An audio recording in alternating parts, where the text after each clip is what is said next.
ओम ज्ञानतिमिरन्ध्रस्य ज्ञानाञ्जनशलाकया चक्षुरुन्मिलितं येन तस्मै श्रीगुरवे नमः। श्रीचैतन्यमनोभीष्टं स्थापितं येन भूतले स्वयं रूप कदा मह्यं ददाति स्वपदान्तिकं।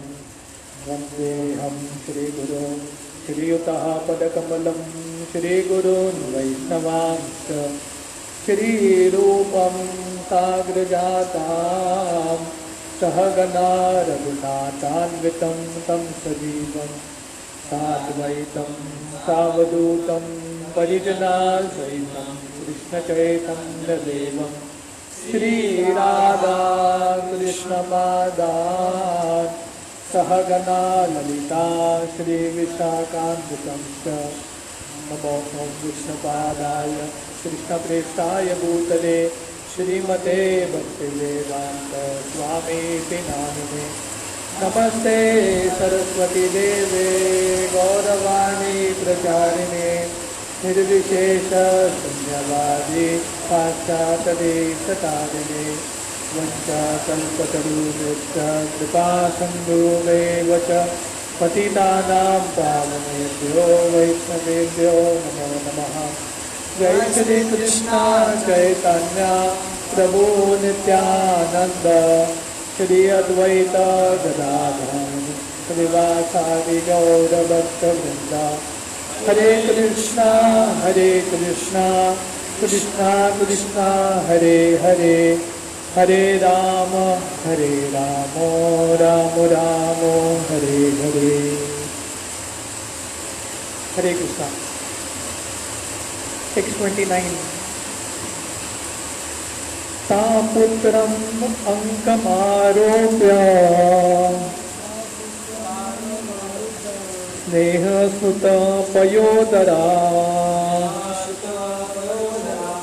हर्ष विह्वलितात्माना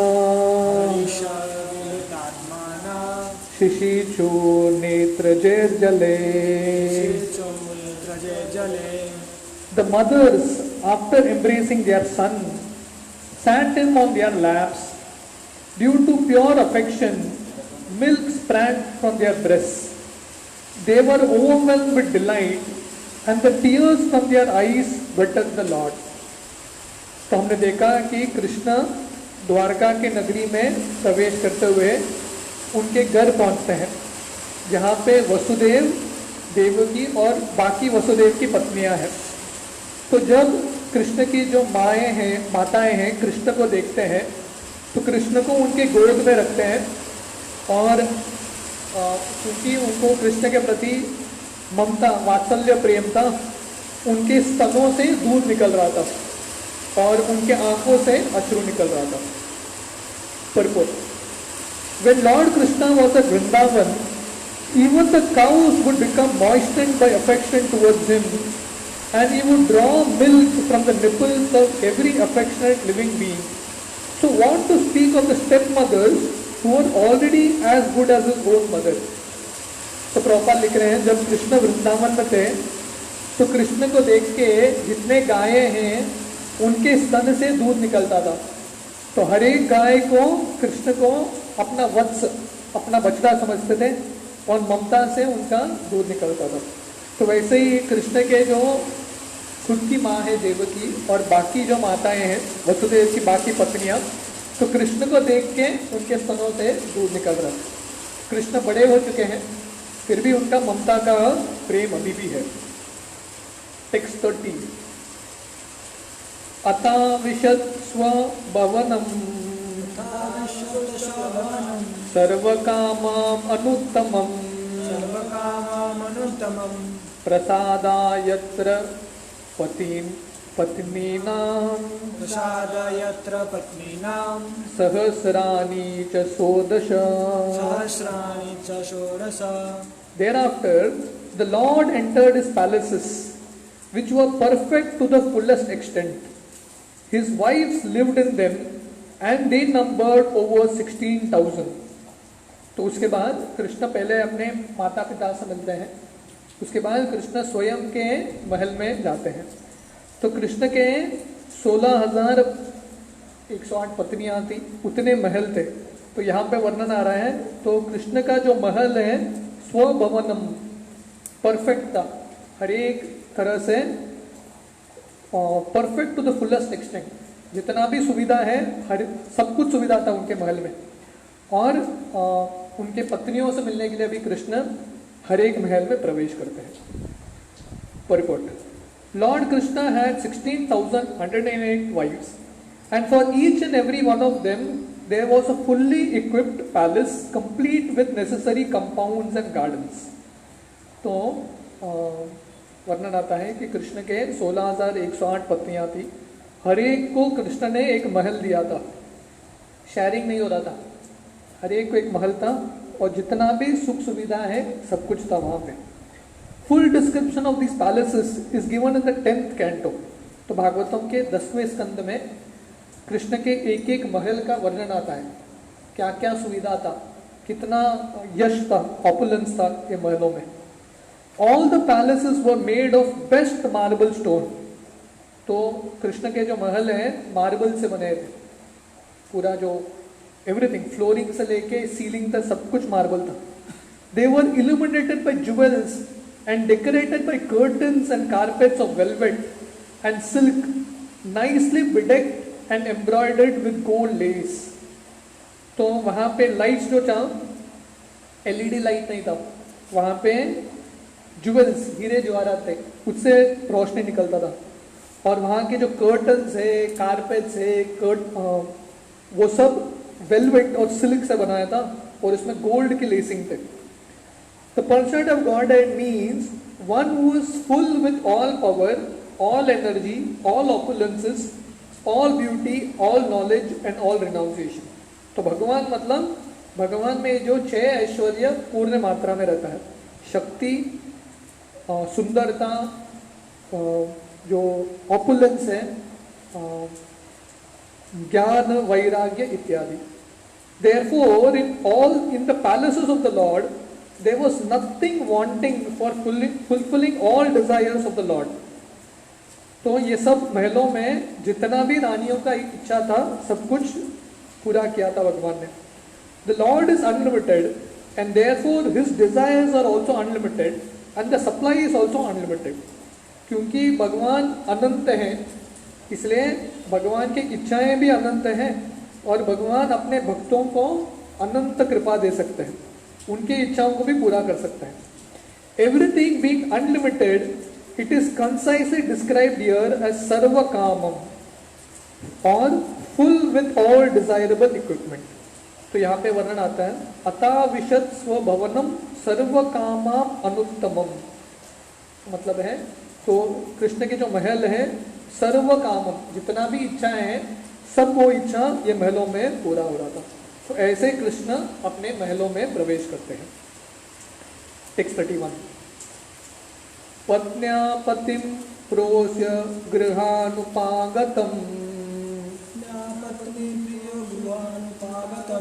विलोक्य संजात मनो महोत्सवा उत्तस्फुर आरात सहसा शनाशयान साकं वृते वृजितलोचनानना। The queens of Lord Shri Krishna rejoiced within their minds to see their husbands home after a long period abroad. The queens got up at once from their seats and meditations, and as was socially customary, they covered their faces shyly and looked about coyly. तो यहाँ पर वर्णन आता है कि जब कृष्ण उनके महलों में प्रवेश करते हैं तो कृष्ण के जो रानियां थी बहुत प्रसन्न हो गए। यहाँ पे वर्णन आता है मनो महोत्सवा, उनके मन में बहुत प्रसन्नता आ गया, क्योंकि अभी उनके जो पति हैं पूर्ण पुरुषोत्तम भगवान है, काफ़ी समय बाद अभी घर लौटे हैं। तो पत्नियां खड़े हो जाते हैं अपने आसनों में से और कृष्ण के ऊपर ध्यान कर रहे हैं। और क्योंकि वो प्रॉपर कल्चर था, संस्कृति था, तो इसलिए उनका चेहरा ढक लेते हैं और शर्म से, लज्जा से नीचे देखते हैं। परपोट। As mentioned above, the Lord entered his home palaces occupied by 16,108 queens.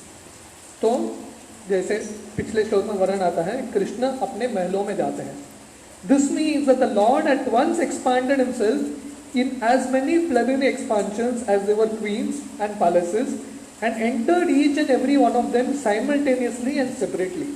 तो इसका मतलब है कृष्ण अपने माता पिता से मिलने के बाद अपने आप को विस्तार करते हैं 16,108 रूप में, और ये अलग अलग रूप जो हैं अपने महलों में प्रवेश करते हैं. Here is another manifestation of the feature of his internal potency. तो यहाँ पे दिखता है कि पहले जो वर्णन आ रहा है कृष्ण का जो महल क्या था, सर्व कामम, कृष्ण के जो महल है सब इच्छा पूरा कर रहे थे. और यहाँ पे देखिए कृष्ण के और एक शक्ति का डिस्प्ले. यहाँ पे कृष्ण अपने आप को 16,000 रूप में विस्तारित करते हैं. Here is another manifestation of the feature of his internal potency. He can expand himself in as many forms of spiritual identity as he desires, even though he is one without a second. तो इसका मतलब है कि कृष्ण अपने आप को जितना चाहिए रूप में विस्तारित कर सकते हैं. It is confirmed by the Shruti mantra that the absolute is one alone, yet he becomes as many as soon as he so desires. तो श्रुति मंत्र में वर्णन आता है कि कृष्ण एक है, भगवान एक है, फिर भी वो अपने आप को अलग रूप में विस्तारित कर सकते हैं अगर उनका इच्छा है तो. These manifold expansions of the Supreme Lord are manifested as plenary and separated portions. तो ये जो विस्तारित रूप है भगवान के दो तरह के हैं, plenary and separated portions. The separated portions are representations of his energy and the plenary portions are manifestation of his personality. तो जैसे हम सब जीव, हम भी भगवान के अंश हैं, पर हम में और ये जो रूप भगवान यहाँ पे विस्तारित करते हैं उसमें फर्क है. फर्क क्या है, हम भगवान के शक्ति के विस्तार है, पर यहाँ पे भगवान जो 16,000 रूप में लेते हैं वो सब पूर्ण पुरुषोत्तम भगवान ही है, साक्षात भगवान है. Thus the person of Godhead manifested himself in 16,108 plenary expansions and simultaneously entered into each and every one of the palaces of the queens. तो इसका मतलब है कृष्ण विस्तार करके एक ही साथ 16,108 महलों में प्रवेश करते हैं. This is called Vaibhava for the transcendental potency of the Lord. तो ये जो अवतार है कृष्ण के, जैसे कृष्ण के अलग अलग अवतार होते हैं, राम, नरसिंह, तो ये अलग अवतारों में क्या होता है, कृष्ण का रूप बदलता है. राम का रूप अलग है, नरसिंह का रूप अलग है, कृष्ण का रूप अलग है. तो पर ये जो अवतार है यहाँ पे हो रहे हैं वो सब एक ही जैसे कृष्ण है, सेम टाइप कृष्ण. तो इसको वैभव बोलते हैं. And because it does so he is also known as Yogeshwar. इसलिए कृष्ण का और एक नाम है योगेश्वर, सब योगियों के ईश्वर, सब योगियों से श्रेष्ठ. Ordinarily a yogi or a mystic living being is able to expand himself to utmost to tenfold expansions of his body, but the Lord can do so to the extent of many thousands or infinitely as he likes. तो वर्णन आता है जो योगी हैं, जो सिद्ध पुरुष हैं, वो अपने आप को अगर बहुत शक्ति उन्होंने प्राप्त किया है तो अपने आप को एक समय पे 10 रूप में विस्तारित कर सकते हैं, अगर बहुत महान पहुंचा हुआ योगी है तो. पर भगवान एक समय पे हजारों नहीं लाखों रूप में विस्तारित कर सकते हैं.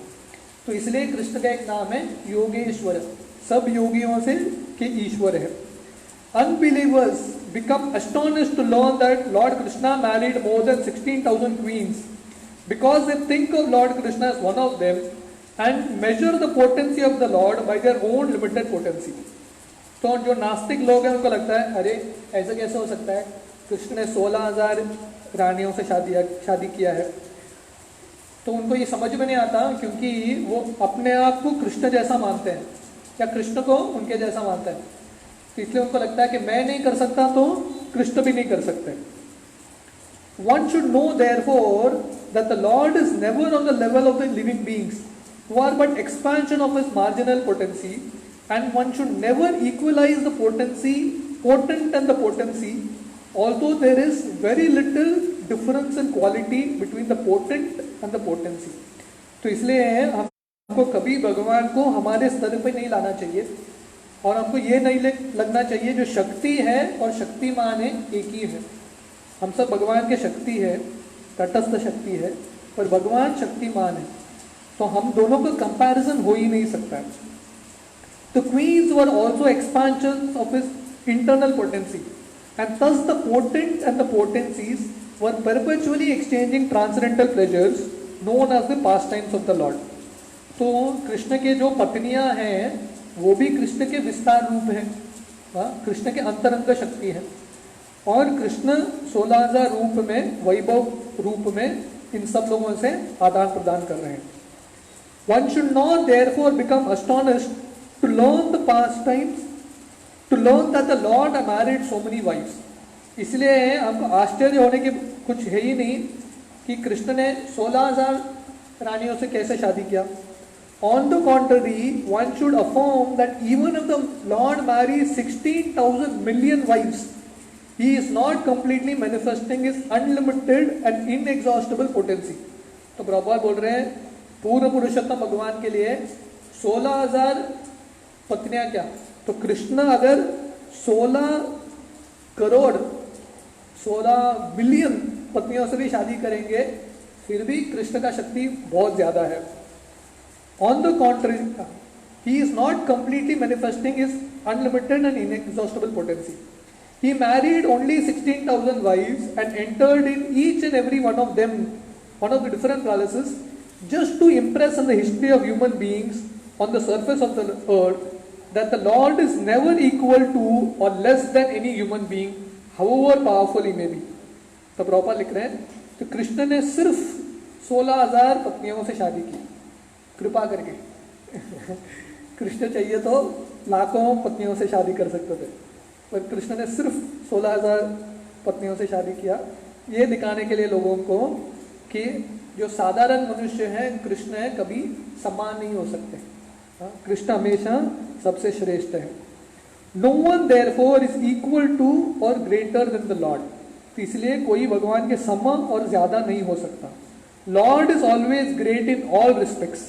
इसलिए भगवान हर एक रिस्पेक्ट में फर्स्ट क्लास है, ग्रेट है, कोई कंपेयर नहीं कर सकता। God is great is the eternal truth.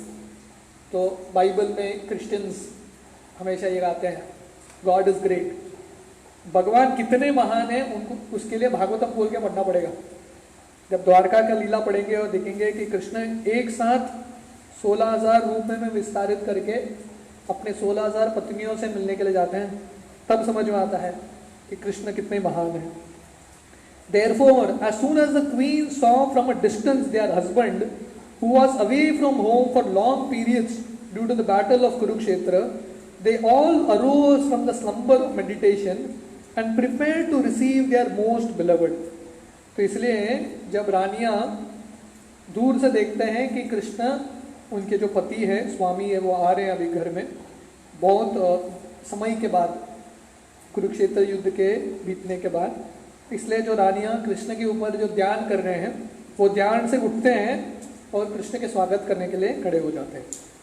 According to Yajnavalkya's religious injunctions, a woman whose husband is away should not take part in any social functions, should not decorate her body, should not laugh, or should not go to any relative's house in any circumstances.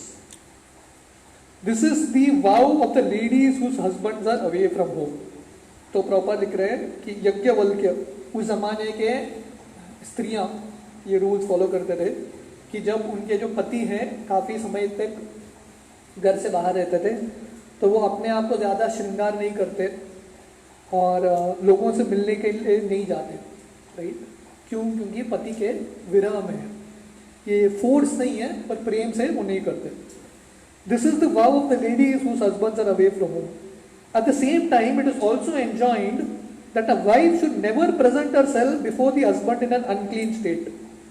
तो जैसे जब पति बाहर रहते हैं स्त्री पत्नी जो है अपने आप को श्रृंगार नहीं करती, तो वैसे ही एक रूल है कि जब पति आते हैं उसको साफ सुथरे अवस्थे पे अपने आप को सज धज के पति के सामने प्रस्तुत करना चाहिए. She must decorate herself with ornaments and good dress and should always be present before the husband in a happy and a joyous mood. तो इसलिए जब पति बाहर काम करके वापस घर आते हैं तो पत्नी का कर्तव्य है कि अपने आप को श्रृंगार करके अच्छा वस्त्र पहन के प्रेम से और खुशी से पति का स्वागत करना चाहिए. The queens of Lord Krishna were all in meditation, thinking of the Lord's absence, and were always meditating upon him. तो जो रानियां हैं जब कृष्ण बाहर गए थे हस्तिनापुर, हमेशा कृष्ण के ऊपर ध्यान कर रहे थे. तो ऐसे नहीं कि वो सो गए या टीवी ऑन कर लिया उन्होंने, ब्रेक मिल गया, कृष्ण चले गए, नहीं, हमेशा कृष्ण के ऊपर ध्यान कर रहे थे. The Lord's devotees cannot live for a moment without meditating on the Lord. And what to speak of the queens who were all goddess of fortune, incarnated as queens in the pastimes of the Lord at Dwarka. तो कृष्ण के जो भक्त हैं, प्रभुपाद लिख रहे हैं, वो एक क्षण भी कृष्ण पे ध्यान किए बिना रह नहीं सकते. तो भक्तों का ये सिचुएशन है. तो कृष्ण के जो रानियां हैं, जो स्वयं लक्ष्मी है, कृष्ण के द्वारका लीला में भाग लेने के लिए आए हैं, तो उनका कृष्ण के प्रति कितना प्रेम रहेगा. They can never be separated from the Lord either by presence or by trance. तो इसलिए जो पत्नियां हैं कृष्ण से कभी अभिन्न हो नहीं सकते, हमेशा कृष्ण के ऊपर ध्यान रहता है उनका. The gopis at Vrindavan could not forget the Lord when the Lord was away in the forest cow herding. जैसे वृंदावन की गोपियां हैं, जब कृष्ण गाय चराने के लिए जाते थे दिन भर, तो गोपियां हमेशा कृष्ण के बारे में सोचते रहते थे. कृष्ण के अलग अलग लीलाओं के बारे में गीत गाते थे, कृष्ण के अलग अलग लीलाओं का ड्रामा करते थे, इस तरह से हमेशा ध्यान लगाते थे. When the Lord boy Krishna was absent from the village, the gopis at home used to worry about him traversing the rough ground with his soft lotus feet. तो गोपियों को लगता था जब कृष्ण बाहर जाते थे गाय चराने के लिए, तो गोपियों को बहुत कष्ट होता था और वो एंजाइटी, वो हमेशा चिंतित थे कि कृष्ण वन पे चलेंगे तो कृष्ण का जो नाजुक कमल, चरण कमल है, उस पर कांटे घुसेंगे या पत्थर आएगा, तो उसके बारे में सोच के उनको हमेशा चिंता था. By thinking thus, they were sometimes overwhelmed in trance and mortified in the heart. तो इस तरह से कृष्ण के बारे में सोच रहे हैं पर उनके हृदय में चिंता भी है, दर्द भी होता है. Such is the condition of the pure associates of the Lord. तो ये शुद्ध भक्तों का हृदय है, हमेशा कृष्ण के बारे में सोच के चिंतित रहते हैं कि कृष्ण को कुछ होना नहीं चाहिए, कृष्ण ठीक है क्या. They are always in trance, and so the queens were also in trance during the absence of the Lord. तो हमेशा समाधि में रहते हैं, कृष्ण के बारे में चिंतन कर रहे हैं. Presently, having seen the Lord from a distance, they at once gave up all their engagements, including the vows of women as described above. तो जब इतने देर के बाद कृष्ण वापस आते हैं घर में, तो ये जो रानियां हैं जो भी कार्य करते हैं सब कुछ छोड़ देते हैं, और जो जैसे प्रभुपाद ने पहले पत्नी का जो अलग अलग कर्तव्य बताया था वो सब भूल जाते हैं. According to Shri Vishwanath Chakravarti Thakur, there was a regular psychological reaction on the occasion. First of all, rising from their seats, although they wanted to see their husband, they were deterred because of their feminine shyness. तो विश्वनाथ चक्रवर्ती ठाकुर समझाते हैं हमको कि रानियों के हृदय में क्या क्या भावनाएं उठ रही थी. तो जब उन्होंने दूर से कृष्ण को देखा तो तुरंत अपने आसन से उठ गए और कृष्ण के पास जाने वाले थे, पर उनके क्योंकि संस्कृति था, नेचुरली लज्जा था उनके पास, शाइनेस था, तो इसलिए रोक गए अपने आप को. But due to strong ecstasy they overcome the stage of weakness and became caught up with the idea of embracing the Lord. तो वो एक्चुअली कृष्ण को जाके आलिंगन करने वाले थे, पर क्योंकि और शायद लोग थे उधर तो उनको लज्जा आ रहा था, तो उधर ही रुक गए. तो उनके मन में संघर्ष चल रहा है, जाऊं नहीं जाऊं. हाँ, पर उन्होंने सोचा कि नहीं, कृष्ण को जाके आलिंगन करना चाहिए. And this thought factually made them unconscious of their surrounding environment. तो इसलिए उनके मन में ये विचार आता है कि कृष्ण को जाके आलिंगन करूं, और ये सोच से ही वो बेहोश हो जाते हैं और उनका जो एनवायरनमेंट है कहाँ पे है वो सब भूल जाते हैं. This prime state of ecstasy annihilated all other formalities and social conventions, and thus they escaped all stumbling blocks on the path of meeting the Lord. तो जो सोशल कस्टम्स है, जो पत्नी है पति को सबके सामने आलिंगन नहीं करती, अलग अलग सोशल कस्टम्स है, पर क्योंकि उनको कृष्ण के प्रति इतना आसक्ति था, वो सब कुछ छोड़ के, जितना भी स्टम्बलिंग ब्लॉक्स है सब कुछ छोड़ के कृष्ण को मिलने के लिए जाते हैं. जैसे वृंदावन की गोपियाँ 5000 साल पहले बहुत संस्कृति वाले स्त्रियाँ थी, पर रात के समय जब कृष्ण बांसुरी बजाते हैं वो सब जो रूल्स रेगुलेशंस है सब छोड़ के कृष्ण के पास चले जाते हैं. And that is the perfect stage of meeting the Lord of the soul Shri Krishna. तो श्रील प्रभुपाद ऊंचा स्तर है कि कृष्ण के लिए बाकी सब रूल्स को त्याग दो, सर्वधर्मान परित्यज्य माम एकम शरणम व्रज, बाकी सब धर्मों को छोड़ दो. तो इसलिए पत्नी का जो धर्म है, स्त्री धर्म है, लज्जा का जो धर्म है, सब कुछ छोड़ के पत्नियां भी कृष्ण के पास जाना चाहते हैं. टेक्स्ट 32. तम आत्मजैर दृष्टवीर अंतरात्मना दुरंत भावा परिरे बिरे पतिम निरुद्धम अपि आश्रवद अंबु नेत्रयोर विलज्जतीनां भृगुवर्य वैक्लवात्. The insuperable ecstasy was so strong that the queens who were shy first embraced the Lord in the innermost recesses of their hearts. Then they embraced him visually, and then they sent their sons to embrace him, which was equal to personally embracing. But our chief among the Bhrigus, though they tried to restrain their feelings, they inadvertently shed tears. तो यहाँ पे वर्णन आ रहा है कि ये जो रानियां हैं क्या करते हैं, तो क्योंकि उनको इतना एक्सटेसी, इतना भाव आ रहा था कृष्ण के प्रति, पर उनके अंदर लज्जा भी था, तो इसलिए वो क्या करते हैं, पहले कृष्ण को अपने हृदय में आलिंगन करते हैं. आंख बंद करके इमेजिन करते हैं, विजुअलाइज करते हैं कि हम आलिंगन कर रहे हैं मन ही मन. बाद में आंख खोलते हैं और आंखों से कृष्ण को आलिंगन करते हैं. They embrace him visually. तो स्टेप 2, स्टेप 1 मन में करते हैं, स्टेप 2 आंखों से आलिंगन करते हैं, और स्टेप 3 अपने बच्चों को भेजते हैं कृष्ण को आलिंगन करने के लिए.